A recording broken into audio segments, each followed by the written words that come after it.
আমি মুসলমান নার্গিস খাতুন। আসন্ন রাষ্ট্র নির্বাচনে আমি ক্রীড়া সম্পাদক পদপ্রার্থী। এখানে আমি জাতীয় এবং আন্তর্জাতিক পর্যায়ে খেলে আসছি। এছাড়াও রাজশাহী ইউনিভার্সিটিতে আমি ফুটবল, ক্রিকেট, ভলিবল সহ অন্যান্য ইভেন্টে খেলাধুলা করেছি।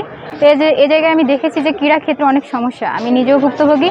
তো সেই জায়গা থেকে আমার মনে হয়েছে যে যদি আমি ক্রীড়া সম্পাদক পদে প্রার্থিতা হই এবং নির্বাচিত হতে পারি, তাহলে আমার আন্তর্জাতিক পর্যায়ের অভিজ্ঞতা এবং রাজশাহী বিশ্ববিদ্যালয়ের খেলোয়াড়দের যে সমস্যা আমি নিজে অনুভব করি, এগুলো নিয়ে আমি কাজ করতে পারবো। সেই জায়গা থেকে প্রার্থিতা হওয়া। যেহেতু ক্রীড়া সম্পাদক পদ এখানে ছেলে মেয়ে উভয়কে নিয়ে কাজ করতে হবে, তবে আমরা দেখেছি যে রাজশাহী ইউনিভার্সিটিতে ছেলেদের তুলনায় মেয়েরা অনেকখানি পিছিয়ে আছে। আমরা অনেকেই জানি মেয়েদের একটা জিমনেশিয়াম মাঠ আছে, সেখানে মেয়েদের একটা নিজস্ব জিমনেশিয়াম আছে, যেটা সারা বছরই বন্ধ থাকে এবং খুলে দেওয়া হয় না। অনেক মেয়েদের অভিযোগ যে এটা যেন সারা বছরই খুলে দেওয়া হয়, সেই ব্যাপারটা নিয়ে যেন প্রশাসন তৎপর হয়।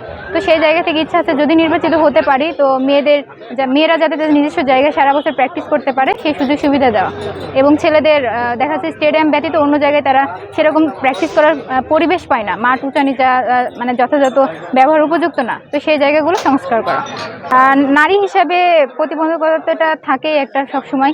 তো সেই জায়গা থেকে যেহেতু আমি আন্তর্জাতিক পর্যায়ে অবধি খেলে আসছি এবং আমি জানি এসব জায়গায় কাজ করতে হলে কেউ পজিটিভ কথা বলবে, কেউ নেগেটিভ কথা বলবে, তো সেগুলো আমার বিশেষ করে আমার মনকে খুব একটা নেগেটিভ প্রভাব ফেলছে না। তো আমি আমার কাজের দিকে অগ্রসর হচ্ছি। দেখা যাক, যদি নির্বাচিত হতে পারি আমি আমার বিশ্ববিদ্যালয়ের খেলোয়াড়দের কন্যানে বিশ্ববিদ্যালয়ের ক্রীড়াঙ্গনকে নিয়ে কাজ করবো ইনশাল্লাহ।